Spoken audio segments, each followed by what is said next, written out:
Ами аз се казвам Сенчо Баджиев, доктор по икономика, съм по физика.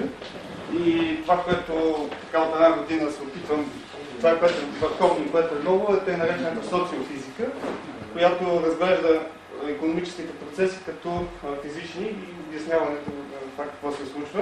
В тази посока е и моят доклад, който е за подкрепя тезата за изцяло свободното движение на развитие на пазара, като движеща сила, понеже това е минимална енергия за развитие на обществото. Така, с разпадането с идването на голямата криза 2008-2009, попадането на борсата, всички обявиха свободния пазар за мъртъв, че не трябва да бъде реформиран, че трябва да бъде построен наново по някакъв друг модел с държавно управление. Основни тези за това, че не работи тази система, се набляга на това, че има голямо разделение социално в обществата, които ги правят неустойчиви.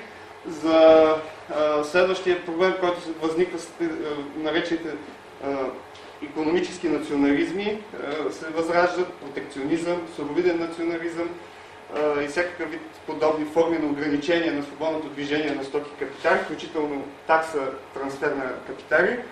И новата тенденция, която е за устойчиво развитие, това е екологичния контрол. Преди всичко идеята в Европа за устойчиво развитие на икономиката и за контролирано развитие в определена насока, особено в енергетиката, което, както ще покажа, ще се окаже катастрофално за Европа. Така, нека да започнем с последната пречка пред тръгването на капитализма. Това е френската абсолютна династия, която през 1783 се оказва суперсилата в света. Победила Англия във войната за Америка. Френския крал е най-силната личност, но също така Франция е най-централизираната държава по това време. С най-високата данъчна система, с липса на свободен пазар, с 28 вътрешни области, които помежду си се обидяват. Примерно в някой крайбрежен град е по-лесно да продадеш стока от Англия, отколкото произведена в Париж. Апогея на силите си, но няколко години след това 86 е грешката, започва огромна финансова криза, която няколко години след това праща този най-велик монарх на гилотината. Това е първият огромен колапс на мощна централизирана държава. Това, което започвам да говоря за основните тези, за провала на либералната система, това, която се твърди за неразпределение, неравномерно разпределение в обществото или разслоението, което е настъпило. Наистина, поглеждайки статистиката за Съединените щати, използвам нея, понеже тя е най-точна, такова разслоение се забелязва. Горната графика и долната показват дяла на определени групи в обществото в общия доход. Категорично се вижда рязкото повдигане на хората с горните 5% от обществото. Основната причина, която се преследва за обяснение за това неравенство, се търси в промяната в данъчната система, която се твърди, че е много либерализирана и устройва богатите. Но както обикновените графики показват, разслоението започва даже в момент, когато хората с най-нисък доход имат нулева ставка данък. Разслоението продължава, когато Клинтън дига данъците и разслоението продължава включително, когато в Америка се появява фактически отрицателен доход, когато плащаш данък, но получаваш обратно чекове социални, които превишават платения данък. В един момент се получава отрицателен данък. И въпреки всичко, отношението се върна отново в долната графика. При 93-95 има огромен скок на неравенството в Америка. Това е именно по времето на Клинтон. Не по време на Буш, който бива обвиняван за това. В търсене на причините има една много хубава математическа статия, която икономистите не я четат. Това е за вероятностното разпределение на доходите и тяхното разпределение. Оказва се, нарича основния поток от доходи салон нормално разпределение. Това е логаритмична скала на нормалното разпределение. Вероятността за попадане в една област се определя според квантилите на нормалното разпределение. Но най-богатите, 1%, се оказва, че следват тъй нареченото парето разпределение, което е в ясната част от графиката. То е много стръмна функция, която рязко подскача доходите. Обяснението е, че доходите, които се получават в резултат на това отклонение, се получава в резултат на това, че основният доход, който се получава тази част от съсловието, е финансов доход допълнително от активи. Но, както показва едно обикновено сравнение с възвръщаемостта от основния борсов индекс и държавни ценни книжа, това обяснение не отговаря за появилото се разслоение след 1991 година, което е при администрацията на Клинтън. Ето виждате синята черта, отношението между най-богати и най-бедни, какъв огромен скок има от 3,7 до над 4,2. В същото време виждате, че имаме отрицателен доход през този период в резултат на кризата на възвръщаемост и инвестиции в S&P индекса. Основното обяснение е една нова книга в MIT 2011 за технологическата революция, аз съм я цитирал в доклада, която обяснява, че динамиката и развитието на капитализма в резултат на технологичната революция, която задобива все по-огромна скорост. Показва съм една експоненциална крива на изчислителната мощ, в резултат на което се получава аутсорсинг на нискотехнологични дейности, появата на нужни професии и квалификации, проявяване на разслоение въз основа на квалификация, т.е. високо квалифицирани специалисти, които получават рекордни в историята си доходи, и хора, които са с ниска квалификация, които получават рекордни за историята си ниски доходи.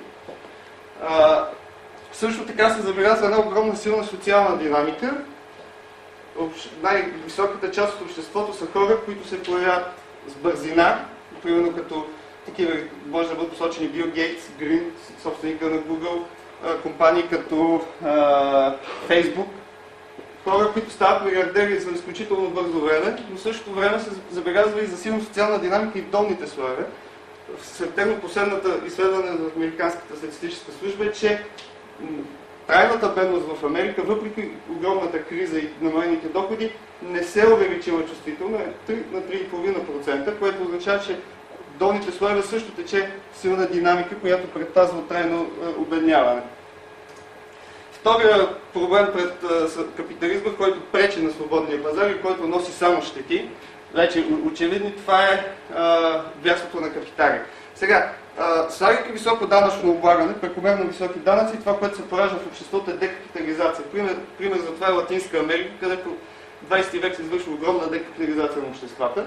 И не случайно Латинска Америка е една от водещите в моментната финансова криза от последните 6 месеца. Характерното обаче, поглеждайки държавите, които рухнаха последните месеци, се забелязва ясни общи признаци. Високи регулации, високи данъци, политическа нестабилност, липса на собствена капиталова база и което всичките имат в своята история рецидив на огромно преразпределение на капитал насилствено. Ето ги държавите, които са с най-голям риск да фалират. Конкретен пример, една от тия държави е Бразилия. Аз не посочвам Венецуела, не посочвам да влизам в идеологически спор Аржентина, които са класически пример. Показвам една Бразилия, за която се смята за една успешна държава, по принцип би трябвало да се смята. Бразилия е една от държавите с най-ниска данъчна свобода, 159 място. Общата данъчна тежест близо 70%. Времето за плащане на данъци в годината плаща 2600 часа. Това е в Pricewaterhouse статистика. Какво се случва от юни месец? Имаме девалвация на реала над 25%, огромен бюджетен дефицит, огромен бягство на капитали, масов метеж, спомняте си миналото лято какво ставаше по улиците на Рио де Жанейро, въпреки силната преразпределителна роля на държавата. Един друг пример, Бразилия е характерна с това, че има силен суровинен национализъм. Например, придобиването на природни богатства изцяло контролирани от държавата компании. Характерен пример е компанията Петробас. Тя е предимно държавно участие, да има държавен монопол върху добива на суровини. 2010 с започването на бума в развиващите се пазари, имаме успешно издадена емисия от 70 милиарда, капитализацията достига 200 милиарда, това става дума в долари, всичко цъфти и се започва един процес на държавно регулиране на откриване на предприятия, държавна политика за назначения, социални политики в компанията, разход в грешни инвестиции. Резултатът е, че в момента това е петролна компания и газова тя има 32% риск от несъстоятелност. Капитализацията е паднала на 100 милиарда, а аржентинското й поделение фактически в фалит. Само спомена, че риска на частната, примерно ExxonMobil в Америка е под 1%. Другият основен проблем, това е екологичния. Много общества отказват да приемат технологиите, новите технологии, като шистов газ и петрол. В резултат на екологични ограничения, също и с ядрената енергетика. Но това, което прави индустрията е, че тя намира заместители. Тук за икономическа инфузия явно няма време. Ще продемонстрирам природния газ. Цената на природния газ и шистовата революция в Америка спряна в Европа умишлено. Виждате ясно тренда на цените от 1,34 паунда, понеже статистиката ми е британска, до 0,77 достига цената на газта в Америка, докато вижте една Германия от 2018 се качва на 2,9. Разликата вече отива на 3. Само в резултат на зелените ограничения върху добива на шистов газ и развитие на тази технология. Числата и цифри и отношенията са същите и в енергетиката, също в резултат на тази технологична революция.